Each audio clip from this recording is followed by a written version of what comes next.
What do you make of where the organization is now? Where, I mean, it was a one-storied franchise, and now, your tickets are going on sale for the last game for $4.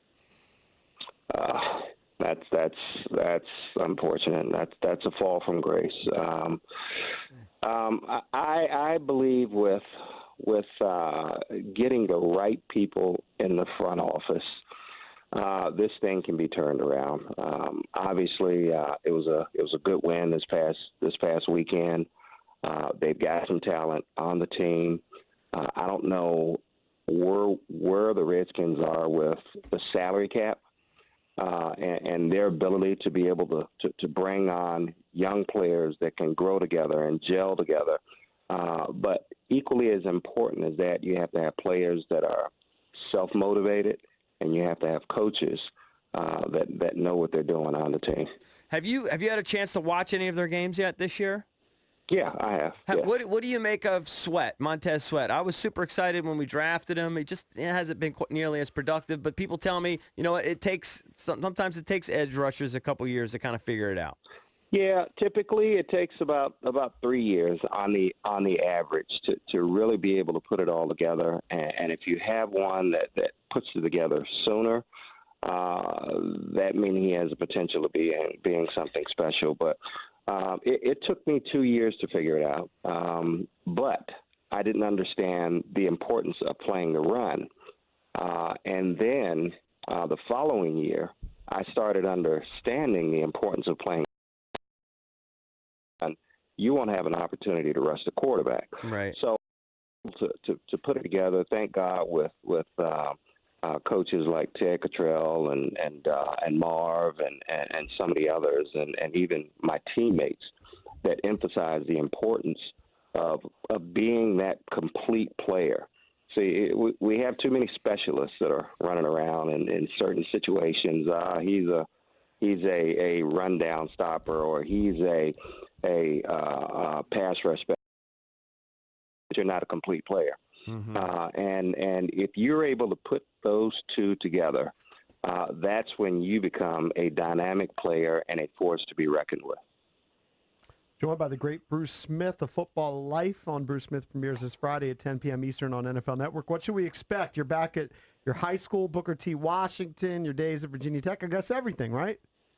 Yeah, it's a great story. Starting here in Norfolk, Virginia, and Booker T. Washington High School. It touches on my parents, my sister and my brother, and some of the life experiences that I had growing up of being bullied as a kid. I was a young, timid kid and didn't really come into my own until I started playing sports. How big was the guy who bullied you? Well, they were older, okay. and sometimes it was more than one, and it was just an experience. I don't want any kid growing up. That's an unkind way to treat an individual when they're growing up, just because you're a few years older or a little bit bigger or whatever it happens to be. But for me, it taught me how to treat people when I grew up.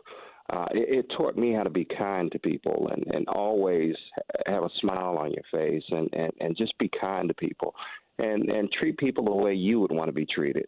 And that's one of the aspects of this football life that came out. It also touches on my work ethic and how it was instilled in me by my parents. It covers Virginia Tech, who played a major role in me reaching the pinnacle of my profession.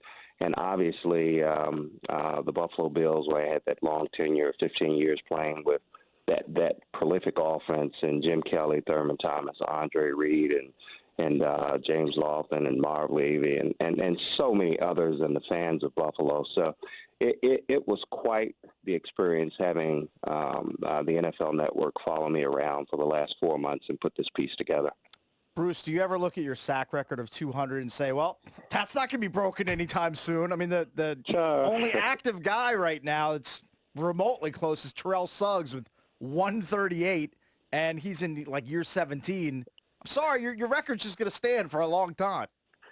Well, you know, and I don't. The only time I think of it or think about it is when someone brings it up, like we were doing this this radio show right now. It's not something that I focus on or I walk around and it's imprinted in my mind, and I'm consciously thinking that, you know, you're that pass rusher that everybody talks about and so forth. But one of the things that people fail to realize, according to Pro Football Reference, I'm the all-time leading tackler in NFL history amongst defensive linemen. So that's what I'm talking about. We talk about a complete player, and particularly having played in a 3-4 as opposed to a 4-3. If anybody is a student of the game, they will understand how difficult it is to get sacks in a 3-4 defensive lineman, where you're outweighed typically by 30, 40, and 50 pounds, and you're going up against two offensive linemen because you're playing in a 3 technique, a 4 technique, or a 5 technique. You don't have the ability to play on that edge all 4 downs.